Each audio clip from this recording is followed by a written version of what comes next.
Some of my favorite wrestling memories aren't even the matches themselves.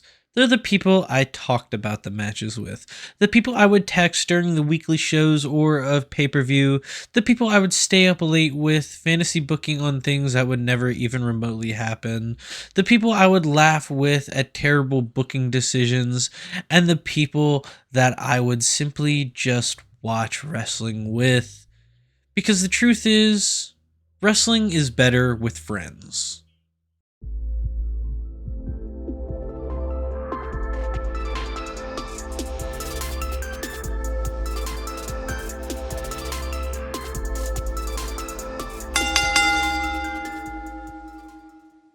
I'll be honest, I don't think wrestling was ever meant to be experienced alone. From the crowd chants to the countless amounts of reaction channels and reaction live streamers that are out there, wrestling is not like other forms of entertainment. You can quietly watch a movie, you can binge watch TV shows, but wrestling practically demands a reaction. Even in the live crowd, there's active participation and reactions from the live audience that influence the audience at home. Meaning, if the crowd at the live show isn't as excited and is quiet and is dead and doesn't really make a match seem interesting, the people at home aren't going to pay attention. They're going to go on their phone, they're going to doom scroll, they're going to do something else completely different. Because at the end of the day, wrestling doesn't just happen in the ring, it happens in the crowd too. And that group reaction, that group camaraderie is what makes wrestling feel different. It's something that you don't see at other sporting events like the NFL or the NBA or MLB because there are two different teams, so there are two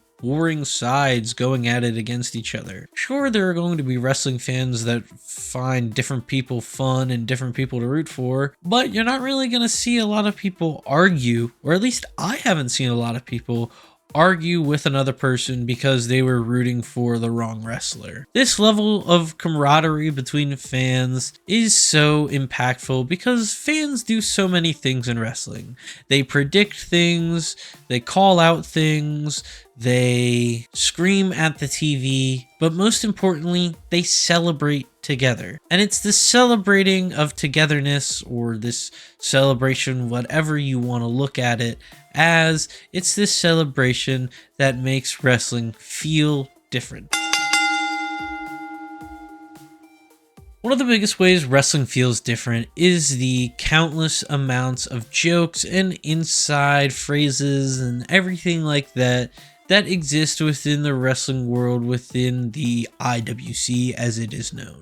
It's one of the weirder things about professional wrestling, actually, is how quickly it becomes its own language. So much so that you could see from the memes and catchphrases that professional wrestling as a whole has its own etymology, if you will. This language and history of catchphrases in wrestling can all be attributed to the idea that wrestling fans don't just simply watch wrestling. Like any other entertainment or sporting event, they build a culture around it. Whether it be an online culture or an in-person one, wrestling allows for people to come together by sharing experiences. This is not all of it though. No, this is only half of it. The other half is the pure fun of laughing at wrestling with your friends. These shared experiences and laugh-filled conversations are what help wrestling fans and wrestling friends become more than just wrestling friends and become friends and colleagues that extend beyond the wrestling world. Everyone has a connection to friends, whether it be local hometown that's similar, or whether it be same college, or whether it be something completely different, or it could be professional wrestling. I, for one, have made a lot of friends via professional wrestling, so much so that I host a podcast with my best friend Logan called WrestleHouse, which you could find on youtube.com at WrestleHousePod and on Spotify at WrestleHouse. It doesn't have to be just friends that you watch professional wrestling with, though. It could be family as well. At a young age, around 2008, 2009, I want to say, I was introduced to professional wrestling by my late grandfather, Popper Buddy, who was the one who showed me WWE and everything like that, and led me down to the inevitable rabbit hole of TNA, Ring of Honor, and now here today with Nacho Wrestling. If I wasn't shown that, if I wasn't shared that stuff, if my grandfather didn't think that sharing that with me would be something that I would like, I wouldn't have this channel. But it doesn't even have to be family that showed you wrestling. It could be someone online that you're friends with via Reddit or Discord that share a post with you from a specific subreddit or Discord server that has to do with wrestling, and it piques your interest that way. Literally any way of sharing the product just shows how much people care and respect professional wrestling. Even creators who have a job find a way to still connect with fans when they're at shows. I, for one, hope to one day be able to connect with fans at shows and talk with them and feature them in vlogs. I think that would be something really fun and really interesting to do in the future. This shared passion is something that is palpable, something that is intoxicating, it is feverish, and it is most importantly rare. It is hard to come by. It is not something that you see in a lot of other sports. Let's be honest here, a lot of fans do not come back to wrestling because they are excited about one specific company over another. They more often come back because of a specific wrestler, or they come back because one of their friends told them about a specific wrestler that is new to the scene that they might like. More often than not, it is a person though. It's not a what, it's a who. It's a who is this?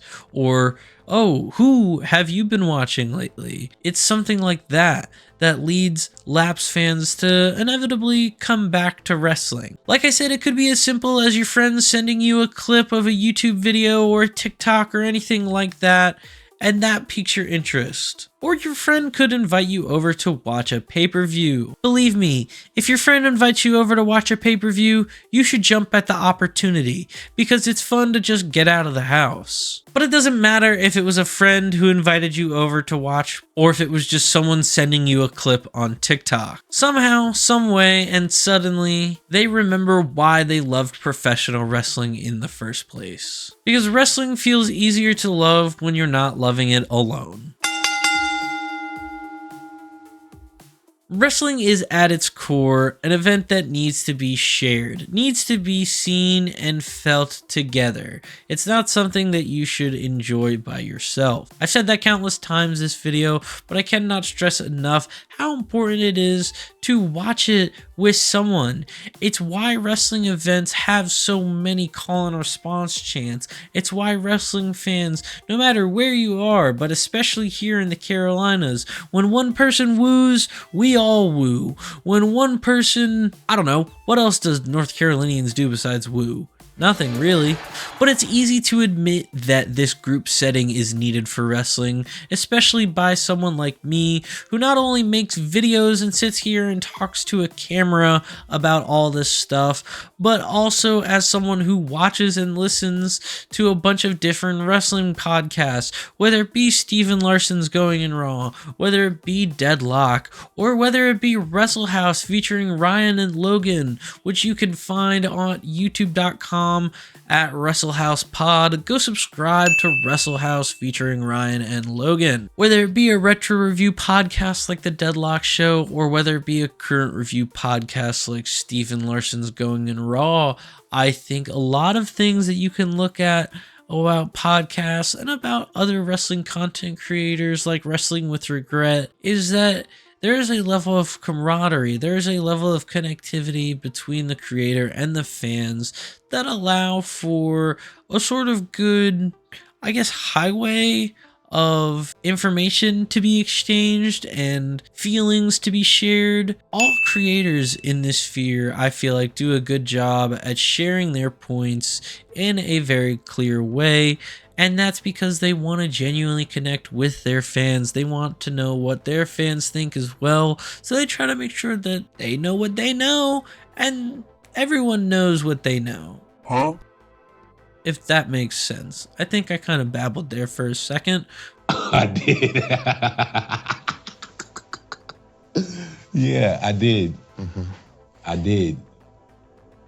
But I think at the end of the day, you kind of understand where I'm going here, is that you need to be able to enjoy wrestling with someone. I've said it a million times, and I've said it a million times, it feels like. But wrestling needs to be watched with people, because moments become unforgettable when you're with people. I, for one, will never forget the experiences that I had at All In Texas last year with my girlfriend and with the people in my section. It was fun to experience All In and experience a lot of those amazing matches, and Hangman finally securing the World Heavyweight title out of that attaché case from the Death Riders and everything like that. It was fun to experience that live with not only someone I love in my girlfriend Natalie, but also with other wrestling fans as well. It was all a beautiful experience, and if I could do it again, no matter the financial burden that it was at the time, I would do it again. I genuinely would. But look at all of the other moments from years past, like Cody's big moment at WrestleMania 40, or Bryan Danielson's big moment at All In London 2024, or what about CM Punk's big AEW debut and WWE return?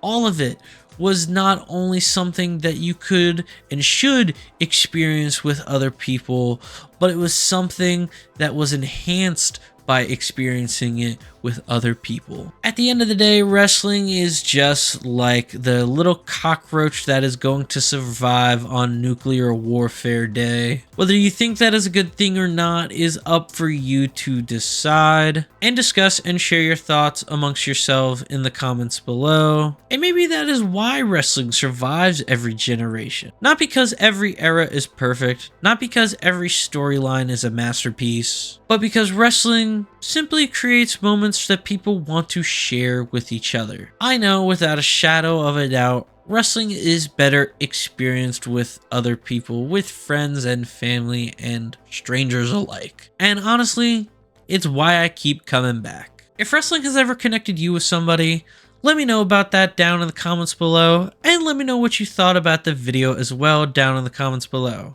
If this is your first time watching a Nacho Wrestling video, I hope you enjoyed it, and if you want more videos like this, you should consider subscribing to the channel and hitting the bell to stay up to date on all things Nacho Wrestling. Don't forget to hit the like button on your way out, and I will see you guys next time.